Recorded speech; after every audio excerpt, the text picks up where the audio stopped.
Just as a general philosophy in our winemaking, it's to be hands-off. I know that's an overused term, but I feel like our tendency to lower alcohol wines, a more European style, more acidity-driven wines, it's not out of us wanting to be in a specific genre, but more out of our need to want to make wine naturally. To do that without having to manipulate with deacidifying, acidifying, adding yeast, adding nitrogen, having a lot of new oak, anything like that to kind of cover up certain things. In Chardonnay, to be specific, we just don't want to over butter it and over oak it, which tends to be the California style. Whether you like it or not, it sells a lot of gallons, and so kudos to them. They deserve their success. But it's not something I like to drink, so it's definitely not something we're going to try to make. Heimhoff came to moderate it on my specific panel, which was fantastic. We had some great winemakers out there, and I think really Chardonnay is a great wine for discussion, seeing that it's so versatile, and everybody has their own philosophy, their own way of making this wine. It's a very neutral grape when it comes to the winery, and then the winemaker tends to put his fingerprint on these wines, which is quite... I mean, we had 2 hours to discuss that. At first I thought that was going to be very long. At the end of the 2 hours, we could have gone on for 8 hours and still not got to a point where we make any sense.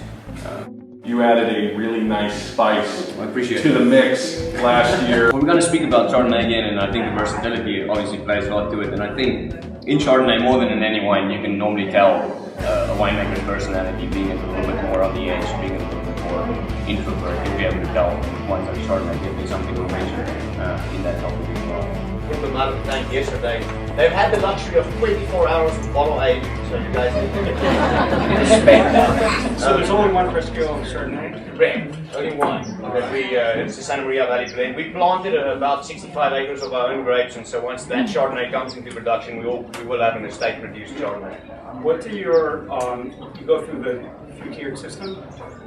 What do your distributors tell you about the market out there? Are there any discussions about steel Chardonnay?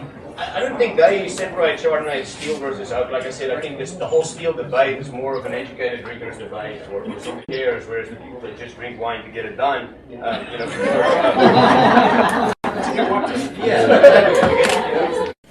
can't say there's a right and a wrong. Like you said, it's not a versus. This is a market-oriented wine, definitely. The States drink the most wine in the world, not per capita, but as a whole by volume. And Chardonnay being your favorite white wine, I think Chardonnay fights, or Chardonnay has that same problem with oak as Champagne has with celebration.